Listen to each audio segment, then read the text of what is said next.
Keller went on to become a world-famous speaker and author. She is remembered as an advocate for people with disabilities, amid numerous other causes. The deaf community was widely impacted by her. She traveled to 25 different countries giving motivational speeches about deaf people's conditions. She was a suffragette, pacifist, radical socialist, birth control supporter, and opponent of Woodrow Wilson. In 1915, she and George A. Kessler founded the Helen Keller International Organization. This organization is devoted to research in vision, health and nutrition. In 1920, she helped to found the American Civil Liberties Union. Keller traveled to over 40 countries with Sullivan, making several trips to Japan and becoming a favorite of the Japanese people. Keller met every U.S. president from Grover Cleveland to Lyndon B. Johnson and was friends with many famous figures, including Alexander Graham Bell, Charlie Chaplin, and Mark Twain. Keller and Twain were both considered political radicals allied with leftist politics and, as a consequence, their political views have been forgotten or glossed over in American high school textbooks and the popular mind. Keller was a member of the Socialist Party and actively campaigned and wrote in support of the working class from 1909 to 1921.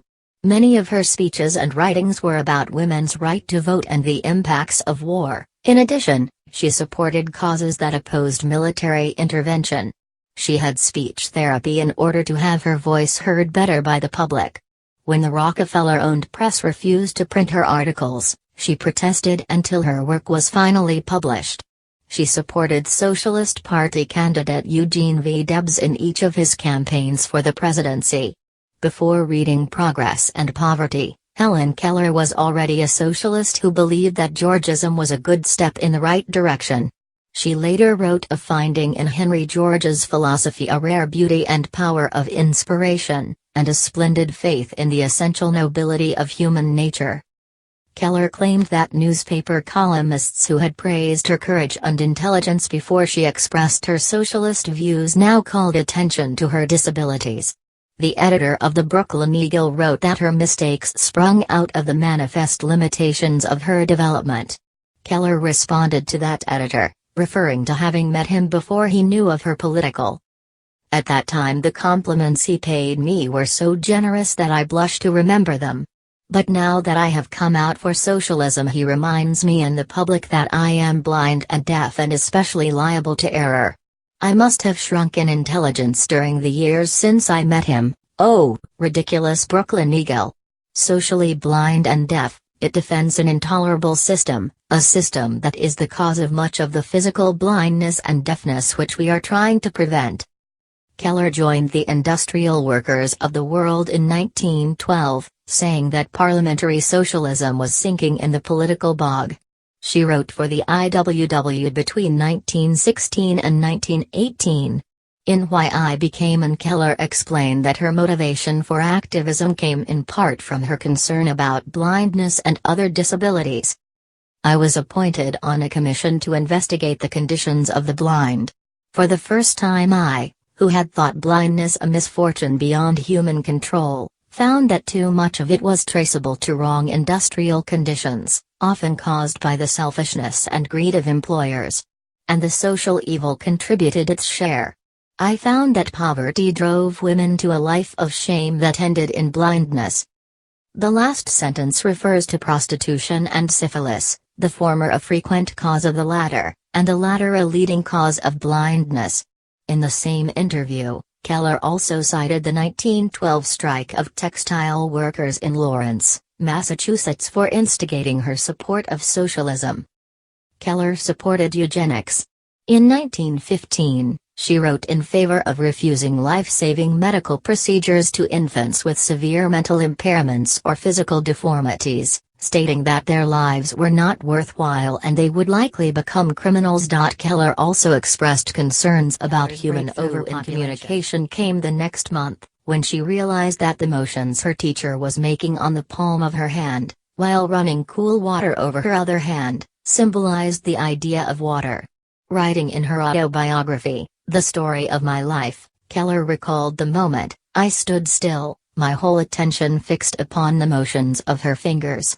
Suddenly I felt a misty consciousness as of something forgotten, a thrill of returning thought, and somehow the mystery of language was revealed to me. I knew then that water meant the wonderful cool something that was flowing over my hand. The living word awakened my soul, gave it light, hope, set it free. Keller then nearly exhausted Sullivan, demanding the names of all the other familiar objects in her world. Helen Keller was viewed as isolated but was very in touch with the outside world. She was able to enjoy music by feeling the beat, and she was able to have a strong connection with animals through touch. She was delayed at picking up language, but that did not stop her from having a voice. Formal education. In May 1888, Keller started attending the Perkins Institute for the Blind. In 1894, Keller and Sullivan moved to New York to attend the Wright Humason School for the Deaf, and to learn from Sarah Fuller at the Horace Mann School for the Deaf.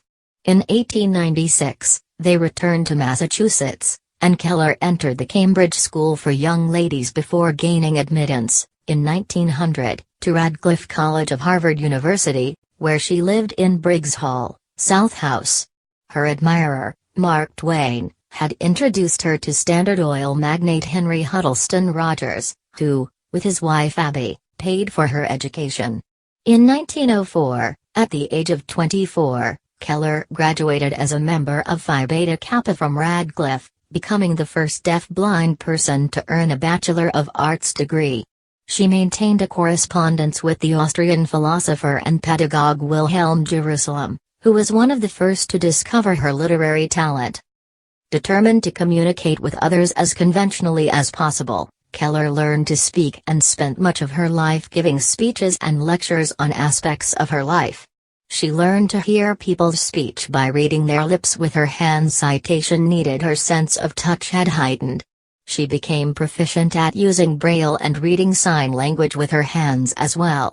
Shortly before World War I, with the assistance of the Zollner Quartet, she determined that by placing her fingertips on a resonant tabletop she could experience music played close by.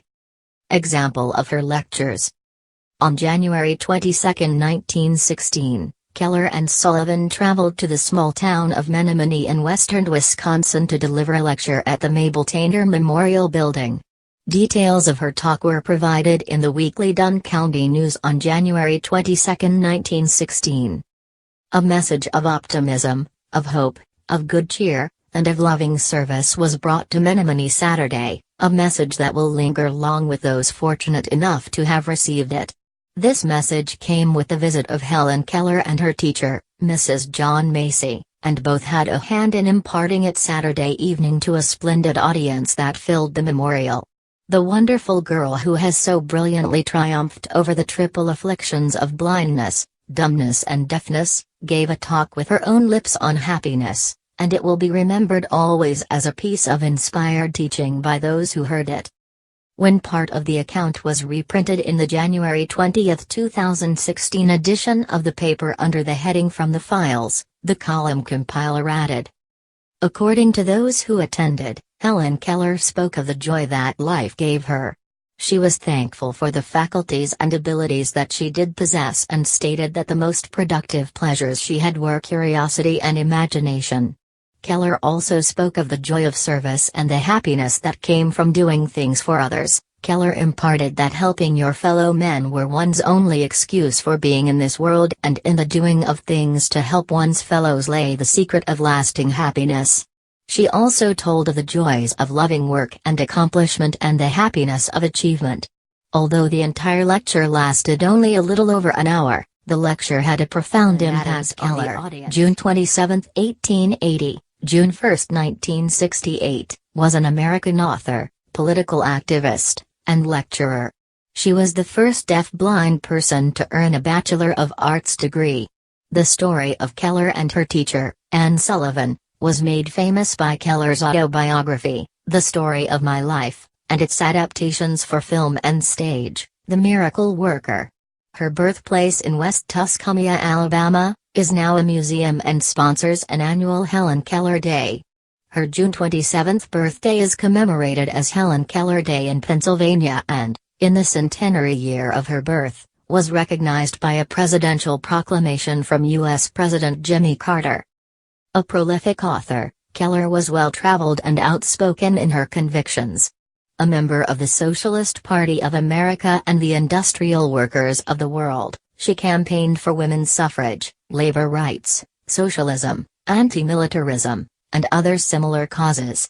She was inducted into the Alabama Women's Hall of Fame in 1971 and was one of 12 inaugural inductees to the Alabama Writers Hall of Fame on June 8, 2015. Early childhood and illness. Helen Keller birthplace in Tuscaloosa, Alabama. Keller with Anne Sullivan vacationing on Cape Cod in July 1888. Helen Adams Keller was born on June 27, 1880 in Tuscaloosa, Alabama. Her family lived on a homestead, Ivy Green, that Helen's grandfather had built decades earlier. She had 4 siblings, 2 full siblings, Mildred Campbell, Keller, Tyson and Philip Brooks Keller, and 2 older half-brothers from her father's prior marriage, James MacDonald Keller and William Simpson Keller. Her father, Arthur Henley Keller, 1836 to 1896, spent many years as an editor of the Tuscaloosa North Alabamian and had served as a captain in the Confederate Army. Her mother, Catherine Everett Adams Keller, 1856 to 1921, known as Kate, was the daughter of Charles W. Adams, a Confederate general. Her paternal lineage was traced to Caspar Keller, a native of Switzerland. One of Helen's Swiss ancestors was the first teacher for the deaf in Zurich. Keller reflected on this irony in her first autobiography, stating that there is no king who has not had a slave among his ancestors, and no slave who has not had a king among his. At 19 months old, Keller contracted an unknown illness described by doctors as an acute congestion of the stomach and the brain, which might have been scarlet fever or meningitis. The illness left her both deaf and blind. She lived, as she recalled in her autobiography, at sea in a dense fog. At that time, Keller was able to communicate somewhat with Martha Washington, the 6-year-old daughter of the family cook, who understood her signs 11 by the age of 7. Keller had more than 60 home signs to communicate with her family, and could distinguish people by the vibration of their footsteps. In 1886, Keller's mother, inspired by an account in Charles Dickens' American Notes of the successful education of another deaf and blind woman, Laura Bridgman, dispatched the young Keller, accompanied by her father, to seek out physician J. Julian Chisholm, an eye, ear, nose, and throat specialist in Baltimore, for advice. Chisholm referred the Kellers to Alexander Graham Bell, who was working with deaf children at the time. Bell advised them to contact the Perkins Institute for the Blind, the school where Bridgman had been educated, which was then located in South Boston. Michael Onognos, the school's director, asked a 20-year-old alumnus of the school, Anne Sullivan, herself visually impaired, to become Keller's instructor. It was the beginning of a nearly 50-year-long relationship during which Sullivan evolved into Keller's governess and eventually her companion. Sullivan arrived at Keller's house on March 5, 1887, a day Keller would forever remember as my soul's birthday. Sullivan immediately began to teach Helen to communicate by spelling words into her hand, beginning with DOLL for the doll that she had brought Keller as a present. Keller was frustrated, at first, because she did not understand that every object had a word uniquely identifying it. In fact, when Sullivan was trying to teach Keller the word for mug, Keller became so frustrated she broke the mug. But soon she began imitating Sullivan's hand gestures. I did not know that I was spelling a word or even that words existed, Keller remembered. I was simply making my fingers go in monkey-like imitation.